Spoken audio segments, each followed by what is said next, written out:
आप सभी को नमस्कार। तो आज हम बात करेंगे इंग्लिश स्ट्रेटजी के बारे में। तो काफ़ी एस्पायरेंट्स भी फेलो एस्पायरेंट मेरे से पूछ रहे थे कि आप थोड़ी स्ट्रेटजी शेयर करिए इंग्लिश की हमारे साथ। तो मैंने ट्राई करा है, मैं कुछ पॉइंट्स बताऊं जो मैंने फॉलो करे थे प्रिपरेशन के टाइम पे, और कैसे मैंने फुल मार्क्स स्कोर करे इंग्लिश में 135 out of 135 SSC CGL 2025 mains exam में। और मैं आशा करता हूँ कि आपको ये समझ आएगा, थोड़ा आप कुछ इसमें से पॉइंट फॉलो करेंगे तो वो आपकी हेल्प करेंगे।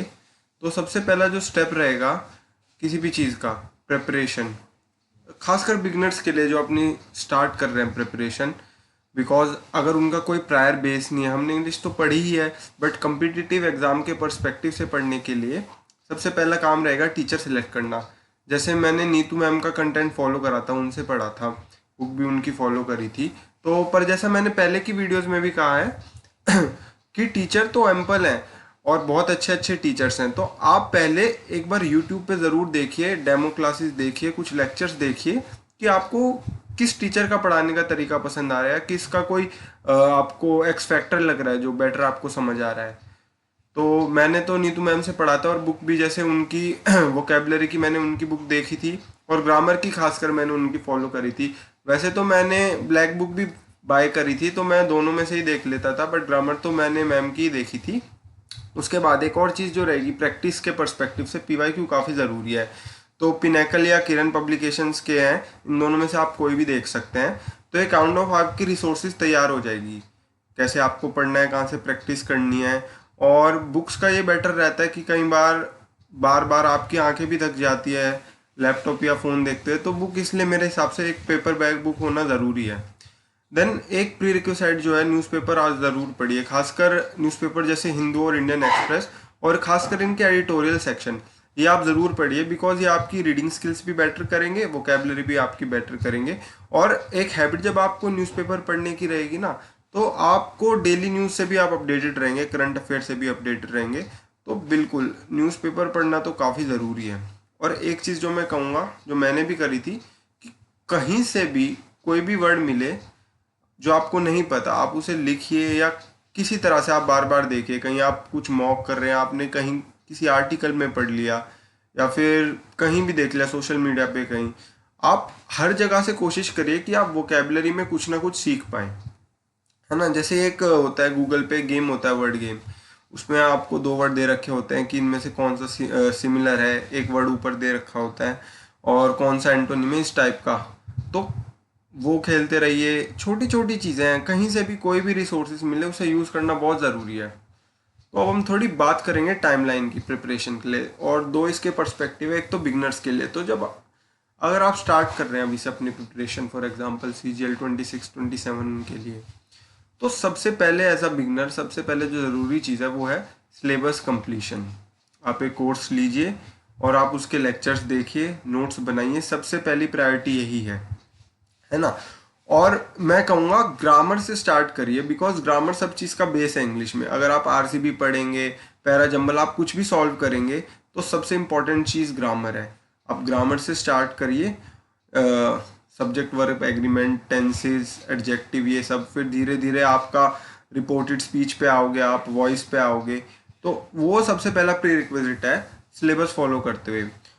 और जब तक आपका सिलेबस कंप्लीट नहीं है, तो हम बहुत बार रिफ्रेन करते हैं मॉक्स देने से कि कैसा जाएगा, अच्छा जाएगा या खराब जाएगा। तो तब तक आप मॉड्यूल वाइज मॉक दे सकते हैं। फॉर एग्जांपल, आपने एडवर्ब्स पढ़ लिया पूरा, एडवर्ब रिलेटेड मॉक्स दे दिया, एडजेक्टिव पढ़ लिया, उससे रिलेटेड मॉक्स दे दिए, रिपोर्टेड स्पीच पढ़ लिया, उससे रिलेटेड मॉक्स दे दिए। बट ये चीज़ बहुत ज़रूरी है कि आप जब भी कोई टॉपिक पढ़ रहे हैं, आप एकदम उसके बाद क्वेश्चंस उसके ज़रूर करें। हम बहुत बार क्या करते हैं, पढ़ के रख देते हैं, हाँ नोट्स बनाए रख दे कि हम बाद में देख लेंगे।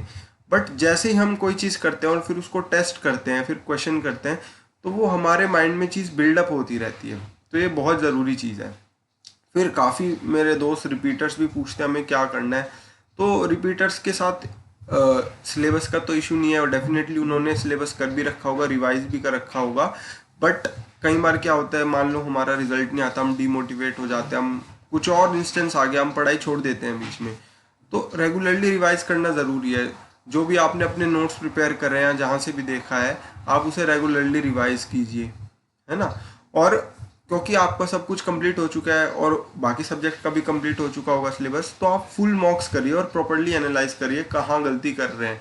फॉर एग्जांपल आपने आपकी आंसर की आई आपके प्रीवियस जो एग्जाम रहा, उसमें भी देखिए आप कहाँ गलती कर रहे हैं, और टाइम के साथ साथ इम्प्रूवमेंट भी आएगा। जो आपका सेक्शन कमज़ोर लग रहा है, फॉर एग्जांपल आपकी आरसी में बहुत गलतियाँ हो रही है, आप उसकी प्रैक्टिस बढ़ाइए। आप देखिए कि मैं गलती कहाँ कर रहा हूँ, कि भाई मैं रीडिंग कॉम्प्रिहेंशन अच्छे से नहीं पढ़ रहा, मैं मार्क करेक्ट कर दिया और उन्होंने पूछा which of the following statements is incorrect, मैं क्वेश्चन अच्छे से नहीं पढ़ रहा। इंग्लिश में एक जो गलती होती है बहुत बार कि हमारा माइंड अपने आप चीज़ें सही रीड कर लेता है, तो उस चीज़ का भी आप ज़रूर ध्यान दीजिएगा। कई बार जैसे मैं भी कई बार देखता था कि यार मैं क्वेश्चन करता था और मुझे लगता था ये तो आंसर सही होना चाहिए, फिर जब मॉक देखा हो गया पूरा तो गलती होती थी, और मैं रियलाइज़ करता था वो गलती है कि मेरे माइंड ने अपने आप ब्लैंक्स भर दिए। बिकॉज जब हम फ्लो में पढ़ते हैं ना बहुत बार, तो हमारा माइंड उसे सही रीड कर लेता है। तो बहुत बारीकी से पढ़ना बहुत ज़रूरी है इंग्लिश में, है ना। तो थोड़ी हम अप्रोच की बात करते हैं कि किस तरह से पढ़ा जाए। जैसे कि मैंने बताया, ग्रामर से स्टार्ट करिए, सारे फंडामेंटल कवर कीजिए, सब्जेक्ट वर्ब एग्रीमेंट से टेंसेस एडवर्ब्स, वो सब आपका बेस बना देगा। वो सब आपको इनफैक्ट अगर आप इंग्लिश मीडियम के थ्रू एग्जाम देंगे तो कहीं से भी क्वेश्चन रीड करना, फॉर एग्जांपल लॉजिकल रीजनिंग का कोई क्वेश्चन आ रहा है, ग्रामर का भी क्वेश्चन आ रहा है, तो उसमें कई बार हम वर्ड प्ले में फंस जाते हैं करेक्ट इनकरेक्ट का। तो एक अच्छी रीडिंग स्किल बनाइए जिससे आप अच्छे से कवर करें चीज़ें, अच्छे से पढ़ें। उसके बाद जो स्कोरिंग पार्ट रहता है, काफ़ी जो रीसेंट ट्रेंड्स रहे हैं कि direct indirect speech, active passive voice and subject work agreement, ये काफ़ी स्कोरिंग रहते हैं। और जो फिल इन द ब्लैंक्स हैं, या फिर एक हमें जो एरर स्पॉटिंग रहेगा, तो उसमें सबका ही पार्ट आ जाता है, सब्जेक्ट वर्क एग्रीमेंट भी आ जाता है उसमें, कभी एडवर्ब का एरर होता है, कभी आर्टिकल का एरर होता है, तो सब उसमें ही कवर हो जाता है। पर डायरेक्ट इनडायरेक्ट स्पीच और एक्टिव पैसिव वॉइस खासकर इसके, बिकॉज आप प्री से मेंस तक 2 3 4 क्वेश्चन तो ज़रूर आते हैं, तो ये कुछ स्कोरिंग पार्ट्स है जिन्हें आप अच्छे से प्रिपेयर कर लीजिए, और ये इतने मुश्किल भी नहीं रखते। फिर उसके बाद हम वोकेबलरी की बात करें तो यूज़ मल्टीपल सोर्सेज। ऐसा मैंने क्यों बोला, बिकॉज वोकेबलरी इतनी वास्ट है, एक समुद्र की तरह है वोकेबलरी, की कभी ख़त्म नहीं होती, आप कितना भी पढ़ लीजिए। बिकॉज हमेशा कुछ ना कुछ नए वर्ड्स आप सीखते ही हैं, बट उसका मतलब ही क्या अगर आप उन्हें याद ना रखें। तो कुछ वर्ड्स होंगे जो आप बार बार रिकॉल करके याद कर लेंगे, बट कुछ वर्ड्स होंगे जो कि बहुत पेक्यूलियर होंगे, आप भूल भी जाएंगे, तो उन्हें आप ज़रूर नोट करिए। जैसे मैं ऐसा करता था कि मैंने मॉक दिया, मेरे मॉक में वोकेबलरी में एक गलती हुई, जो भी क्वेश्चन मेरा गलत होता था, या कई बार क्वेश्चन क्या होता था इंट्यूशन से सही भी हो जाता था, बट मुझे पता है वो मेरा सही हो गया आउट ऑफ इंट्यूशन, बट मुझे उसकी एग्जैक्ट नॉलेज थी नहीं, तो मैं उसे लिख के ज़रूर रख लेता था।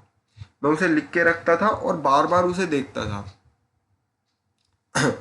फिर उसके बाद हम बात करेंगे रीडिंग कॉम्प्रिहेंशन की। अब रीडिंग कॉम्प्रिहेंशन में बहुत लोगों को दिक्कत क्या आती है कि यार इतना बड़ा कॉम्प्रिहेंशन है, मैं उसे पढ़ूंगा मेरा टाइम ही वेस्ट हो जाता है, इतना पढ़ने में ही टाइम चला जाता है। तो उसकी मैंने एक चीज़ आपसे के साथ शेयर करूंगा। जब भी हम कोई चीज़ पढ़ते हैं, हमारी पहली स्टेज पढ़ने की होती है कि हम उसको बोल बोल के पढ़ते हैं, प्रोनाउंस करते हैं अपने लिप से। दूसरा स्टेज कब होता है, जब हम और प्रोफिशिएंट होते हैं, हम उसे माइंड में बोलते हैं, जिसे हम सब वोकलाइजेशन कहते हैं, और एक्चुअली हमारा उसमें भी टाइम जाता है। तो हमें उससे भी इम्प्रूव करना है। हमें क्या करना है, हमें स्किम करना है, हमें स्किम करना है आरसी के थ्रू, जल्दी जल्दी देखना है, कीवर्ड्स देखने हैं। जैसे एक प्रोटैगनिस्ट है आरसी में, किसी की स्टोरी दे रखी है, फॉर एग्जाम्पल महात्मा गांधी जी के बारे में दे रखा है, उनका नाम जा देखा, वो कहाँ गए, उन्होंने क्या करा, हमें कीवर्ड्स पे ज़्यादा ध्यान देना है। उसके थ्रू हमें स्किम रीडिंग करनी है जल्दी जल्दी, और फिर उसके बाद आप कोशिश करिए कि 2 3 मिनट में आप एक बार पढ़ लीजिए। आप डेप्थ में मत जाइए क्या लिखा है, आप एक बार 2 3 मिनट में एक सरसरी नज़र मार लीजिए उसके ऊपर, और फिर क्वेश्चन पे जाइए। क्वेश्चन में किस पे ध्यान दिया हुआ है, व्हाट, व्हाई, व्हेन, हाउ, जो भी हमसे चीज़ पूछी हुई है क्वेश्चन पे ध्यान दीजिए कि हमसे पूछा क्या हुआ है, और फिर एक बार पैराग्राफ पे वापस जाइए। ये ज़रूरी नहीं कि आप पहले पूरा 3 4 मिनट में 5 मिनट में उसे अच्छे से पढ़े, 2 मिनट में एक बार उस पर नज़र मारिए, कीवर्ड्स पे ध्यान दीजिए और सीधा क्वेश्चन पे आइए, और उसके बाद वापस ढूंढिए। बिकॉज ये टेक्निक ने मुझे काफ़ी हेल्प करा था पढ़ते वक्त, टाइम बचाने में, इंग्लिश में खासकर, क्योंकि आरसी में मेरा भी पहले काफ़ी टाइम जाता था। अब थोड़ा हम बात करेंगे मॉक्स के बारे में, बिकॉज जो कि एग्ज़ाम है हमारा CGL का या कोई भी SSC का एग्ज़ाम है, मॉक्स देना मैं कहता हूँ, सभी कहते हैं सबसे इम्पॉर्टेंट है। बिकॉज आपके पास कितनी भी नॉलेज हो जाए, बट जब तक आप उसे टेस्ट आउट नहीं करेंगे उसका फ़ायदा कुछ नहीं है। तो अब बहुत लोगों को डाउट आ रहा है कि यार सब डायनेमिक्स बदल जाएंगे, सेक्शनल टाइमिंग हो जाएगी, बहुत लोग परेशान भी है इस चीज़ से। बट अगर हम स्पेसिफिकली इंग्लिश की बात करें तो उसमें कोई इशू नहीं होगा, because time more than enough ही है 15 मिनट्स इंग्लिश के लिए। आप ट्राई करिए, जैसे मैं प्रिलिमिनरी एग्जाम की बात कर रहा हूँ, प्री में आप टाइम ट्राई कीजिए कि 8 से 10 मिनट में कर लीजिए अपना पूरा। अच्छा, मॉक्स देते वक्त या मॉक्स के बाद आप जो एग्ज़ाम भी देंगे उसमें एक चीज़ का ध्यान रखिए कि यार आप क्वेश्चन में अटकिए मत। आपको कोई क्वेश्चन अगर 30 सेकंड से ज़्यादा ले रहा है, आप रुक जाइए यार, उसको बाद बाद में देखिए। जो आपके वन गो में हो रहा है आप वो कर लीजिए। फिर मान लिया आपके 3-4 क्वेश्चन बच गए, आप सेकंड गो में एक बार दीजिए देखिए उनको, फिर कर लीजिए। फिर भी आपके 2-3 बच जाएंगे तो आप उन्हें बाद में तब ध्यान से देखिएगा। अब मान लीजिए आप 8-10 मिनट में कर लेते तो आपके पास 5 मिनट बचेंगे एटलीस्ट रिवाइज करने के लिए। और रिवाइज करना बहुत ज़रूरी है, बिकॉज आप जो अपनी स्पीड बढ़ाओगे उसका फ़ायदा आपको रिवीजन के लिए ही मिलेगा एग्ज़ाम की। क्यों? बिकॉज जब हम रिविजिट करते हैं बहुत बार, जैसे मैंने पहले भी बोला, हमारा माइंड कई बार चीज़ें अपने आप मेकअप कर लेता है और हम उसे करेक्ट कर देते हैं जो कि गलत भी हो, या कई बार हम सिली मिस्टेक भी कर देते हैं जो कि वन गो में नहीं पता चलता, बट जब हम बाद में एक बार देखते हैं तो हमें समझ आता है। और सिली मिस्टेक एक बहुत बड़ा एरर है जो गेम को बिगाड़ भी सकता है, बना भी सकता है। अगर आप उसे अवॉइड कर देते हैं तो आपका गेम बन जाएगा, आपका एग्ज़ाम अच्छा हो जाएगा। तो उसका ज़रूर ध्यान दीजिएगा। क्वेश्चन में देखो ध्यान से कि करेक्ट पूछा है, इनकरेक्ट पूछा है, कि इनमें से कितने करेक्ट हैं, इनमें से कितने इनकरेक्ट हैं, उस चीज़ पे बहुत ध्यान दीजिएगा। एंटोनिम पूछा है, सिनोनिम पूछा, हम एक बार जल्दी से देख के एकदम कर देते हैं तो सिनोनिम है, पूछा होता है एंटोनिम, हो गया हमारा गलत। हमें नॉलेज भी थी उस चीज़ की, बट हमने जल्दबाजी में वो पढ़ा, उसका खामियाजा हमें भुगतना पड़ेगा रिजल्ट में। फिर read the question carefully, don't let your mind fill in the spaces. Blanks के क्वेश्चन हो गए या कुछ भी क्वेश्चन हो गए, हमारा माइंड, जैसे मैंने आपको पहले भी ये चीज़ बोली अभी, हमारा माइंड अपने आप से चीज़ों को करेक्ट कर देता है। बट ध्यान से पढ़ना बहुत ज़रूरी है। एक बार आराम से रिविजिट करते टाइम ध्यान से पढ़िए, जिस क्वेश्चन में आपको ऐसा डाउट लग रहा है तो आप उसे सही कर सकते हैं। एक चीज़ ज़रूर होती है, नॉलेज वर्सेस इंट्यूशन। इंग्लिश में क्या होता है कि यार कई बार हमें लगता है कि यार ये नहीं बैठ रहा सही, ये सही नहीं होना चाहिए, बट वो सही होता है। आर्टिकल में हो गया, वर्ब में हो गया, तो पहली प्रेफरेंस हमें नॉलेज को देनी है अपनी, हमें इंट्यूशन को नहीं देनी। और वो टाइम के साथ ही डेवलप होगा। शुरू शुरू में हम जब प्रोनाउंस करते हैं चीज़ें तो हमें लगता है वो सही है, बट ग्रामेटिकल रूल्स में वो सही होती नहीं है। तो हमें टाइम के साथ अपनी नॉलेज डेवलप करनी है और उसको ही ज़्यादा प्रेफरेंस देनी है। बट कुछ क्वेश्चन फिर भी ऐसे आ जाते हैं, फॉर एग्जांपल वोकैबुलरी के आ गए, या फिर आप बहुत डाउटफुल हो, 50-50 हो किसी चीज़ में, ऐसे क्वेश्चन में क्या करा जाए। तो सबसे पहले मैं जो कहूँगा, अगर आपको गेस वर्क भी करना है या तुक्का भी मारना है तो आप 50-50 में ही ट्राई कीजिए, अपना रिस्क कम से कम कीजिए। 50-50 जब आप दो में डाउटफुल हो तभी ट्राई कीजिए। वोकैबुलरी में बहुत बार होता है ऐसा, स्पेलिंग में बहुत बार ऐसा होता है कि हम कंफ्यूज हो जाते हैं। तो बट अगर आप 3 ऑप्शन में कंफ्यूज हो, 4 ऑप्शन में कंफ्यूज हो, तो आप उसे कोई बात नहीं, छोड़ दीजिए। मगर अगर आपको 2 क्वेश्चन में डाउटफुल लग रहा है, बिकॉज आपका हाफ चांस तो सही होने की आशंका है, तो आप उसे अटेम्प्ट कर सकते हैं। और ध्यान से आप प्रोनाउंस करते हुए, कुछ भी हो, स्पेलिंग हो गया, प्रोनाउंस करते हुए मन में तब ट्राई कीजिए, बिकॉज वो आपको बेटर क्लैरिटी देगा। तो ये था मॉक्स के बारे में। तो अगर आप ये सब चीज़ें प्रिपरेशन से लेके मॉक्स तक फॉलो करेंगे तो आई होप ये आपको कुछ ना कुछ तो हेल्प करेंगी। सबसे पहले तो आप अच्छे से अपना सिलेबस कवर कीजिए, प्रैक्टिस करते रहिए, मॉक दीजिए, और वोकैबुलरी जहाँ भी जितनी भी रिसोर्सेज हो सकते हैं वर्ड पढ़ते रहिए। अब जैसे मैंने मॉक्स दिए थे, टेक्स्ट बुक के दिए थे, ऑलिव बोर्ड के दिए थे, बट मुझे किसी ने सजेस्ट करा था, एक इंग्लिश माध्यम ऐप है, मैंने उसमें भी इंग्लिश के मॉक्स दिए थे, तो वो भी अच्छा ऐप है, आप उसे ट्राई कर सकते हैं। एक चीज़ ज़रूर है वोकैबुलरी से रिलेटेड मैंने टेक्स्ट बुक पे एक मॉक करा था जिसमें काफ़ी सारे A to Z wise antonym synonym वो भी थे, तो वो काफ़ी अच्छा था, उससे आप एक साथ वर्ड्स कवर कर लेते हैं। और वोकेबलरी करते हुए आप रूट वर्ड्स पे ज़रूर ध्यान दीजिएगा, वो आपकी काफ़ी हेल्प करेगा। आप एक बार रूट वर्ड याद कर लेंगे तो उससे उसके सिनोनिम, एंटोनिम, उससे रिलेटेड वर्ब, उसकी फॉर्म्स बनाने में काफ़ी हेल्प करेगा। तो ग्रामर, वोकेबलरी और आरसी, ये 3 कंसेप्ट है। ग्रामर से स्टार्ट कीजिए, उसे अच्छे से स्ट्रॉन्ग कीजिए बिकॉज वो हर जगह अप्लाई होगी, खाली इंग्लिश में नहीं।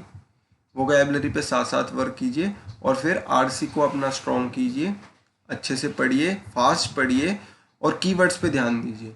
तो ये सब स्टेप आप फॉलो करेंगे तो होपफुली आपका अच्छा होगा एग्ज़ाम, और आप सबको आगे के लिए all the best. Thank you, have a nice day.